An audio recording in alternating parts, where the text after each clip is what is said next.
Let's begin a tale I love to say about Spider-Man and Mary Jane. This takes place on a different world where Peter has a baby girl.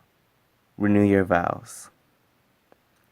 A story opens up with the Parker family together at the dinner table. Not that they get much time together these days. For some reason, Pete realizes he has taken on extra work as Spider-Man. He's been picking up the slack for Daredevil, Moon Knight, and some other heroes lately. Spider-Man goes to the Avengers to find out what's going on with the missing superheroes, and he is greeted as if he has been expected. It's all hands on deck at the Avengers mansion. The X-Men and many other superheroes have been defeated by a threat that has shown itself. But before the Avengers can be told to assemble, they go into battle.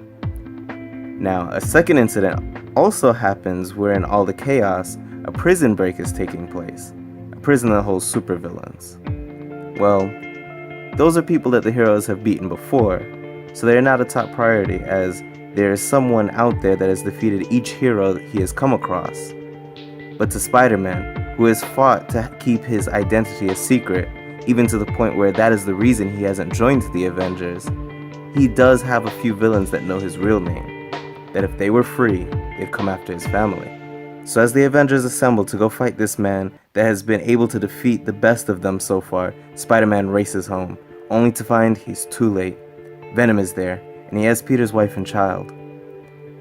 But that is one thing you don't do. You don't come between a man and his family.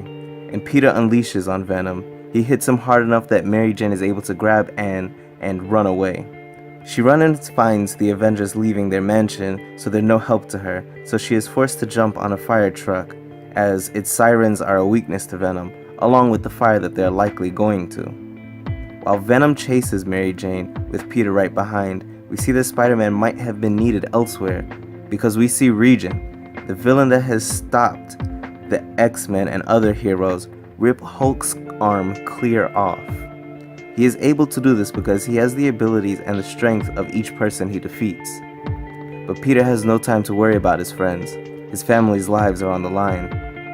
When he catches up to Venom, he gives him everything he has. He is punching him into the burning building till his hands are broken, yet he doesn't stop swinging his fists at him. Blow after blow, Peter is fueled by the sound of his daughter outside crying from fear. Then Mary Jane shouts to him that no one is in the building. So Peter does what he has to do. He brings the building down on top of them. The dust settles as Peter has won this fight and saved his family. But the same can't be said for the Avengers. This is the night Peter learned a new lesson. He learns what it is that trumps great power. It's an even greater responsibility. So Peter quit being Spider-Man that night to take care of his family. 8 years later, he's still with his daughter. It's a more technologically advanced world where there are no superheroes and Regent rules with an iron fist and villains carry out his orders. But Peter Parker is a family man who keeps his head down and his family safe. But that couldn't last forever. Easy was never the way of Peter's life. His daughter Anne has nightmares of that night Venom attacked, and she has spider powers that she doesn't hide well, which I couldn't blame her for that. But superheroes are outlawed, and there are trackers that search out superpowers. To make matters worse, Regent's henchmen, Spider-Man's old villains, go to Anne's school to find out who set off superpower sensors. So Peter races there the fastest way he knows how, using his spider abilities. But luckily, it wasn't his daughter that set off the sensors, and that because he has illegal power dampeners that he improved to be tailored to her. Either way, it's too late. Spider-Man is on the scene, so he decides to help. He fights Rhino so the kids can escape. This has put him on Regent's radar, and Regent badly wants Spider-Man's ability. Although Spider-Man is not the strongest superhero, Regent believes he might be the one of the most valuable, so he has released his version of the Sinister Six. It's Doc Ock that finds Spider-Man trying to buy more power dampeners from the Tinkerer. But before Doc Ock's teammates can arrive, Spider-Man rips his psychically linked metal arms, which shocks him and causes him great pain.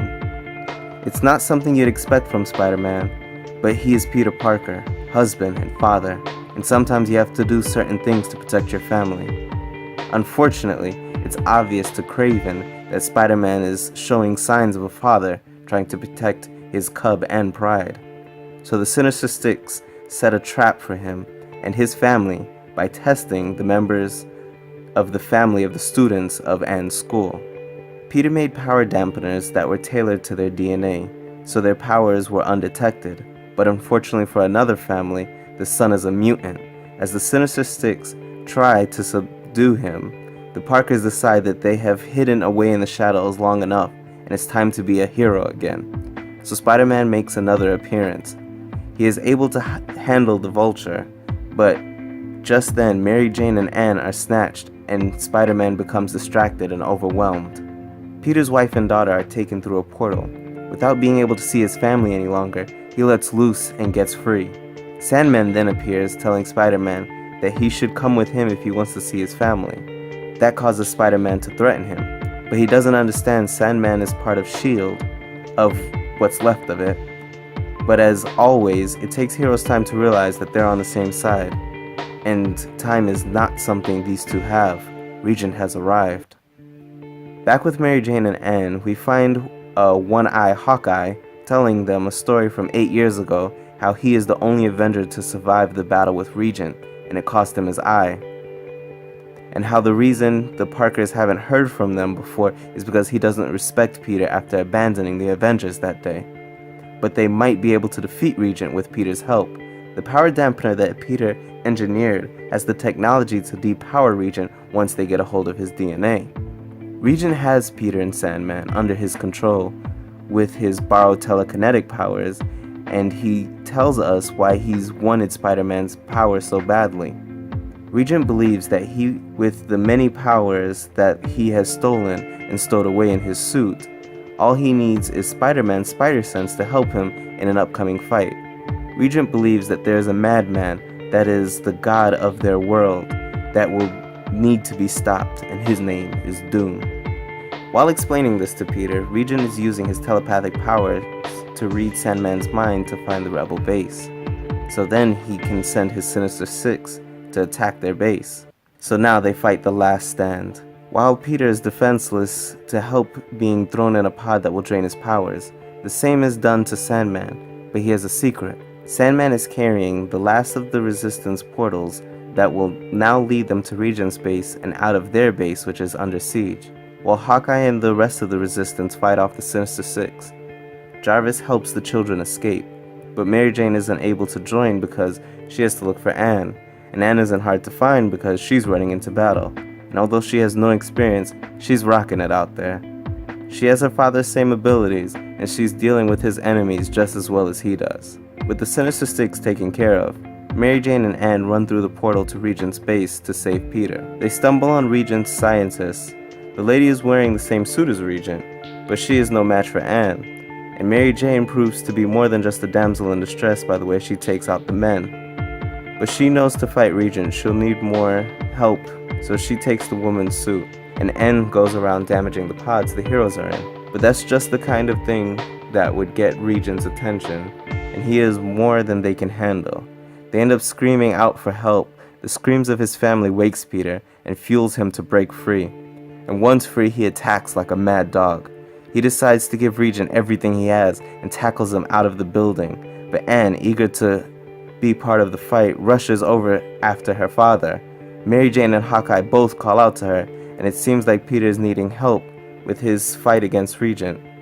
But he doesn't lose the fight because Ann jumps down to help her father. She stabs Regent in a way that disarms him. She is able to do this because when Hawkeye called out to her, he gave her a special arrow tip that was made to defeat Regent. But it's not his suit alone that made him a threat, and was too cocky and stood there, letting him grab her by the neck. So since he still hasn't learned about messing with Peter's family, Peter gives him another lesson not to touch his family. So now the threat is down. The Parkers all get to relax and take a breath as Regent's being carried away. The next day sees the Parkers back at the breakfast table as one big happy family, thus concluding this story.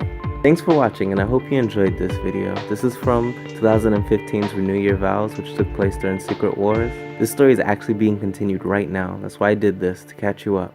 So please, Give this a thumbs up if you liked it, and subscribe if you're not already. Also, let me know your thoughts down below in the comments. Until next time, Brian out.